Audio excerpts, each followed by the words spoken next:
தமிழக சட்டசபை பொது கணக்கு குழு தலைவர் செல்வ பெருந்தகை தலைமையில் உறுப்பினர்கள் காரைக்குடியில் முன்னாள் மத்திய அமைச்சர் சிதம்பரம் சொந்த நிதியில் கட்டப்பட்டுள்ள வளர்தமிழ் நூலகத்தை ஆய்வு செய்தனர். பல்கலை துணைவேந்தர் ரவி, கலெக்டர் ஆஷா அஜித், மாங்குடி எம்எல்ஏ உள்ளிட்டோர் பங்கேற்றனர்.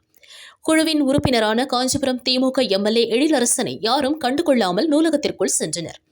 கோபித்துக் கொண்ட எம்எல்ஏ எழிலரசன் வெளியிலேயே நின்றார். இதனை பார்த்த செல்வ பெருந்தகை மற்றும் அதிகாரிகள் அவரை சமாதானம் செய்து அழைத்து சென்றனர்.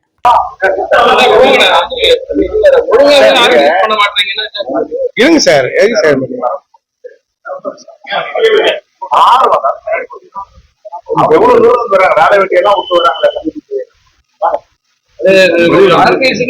கலெக்டர் கொஞ்சம் உங்க வலியுறுங்க.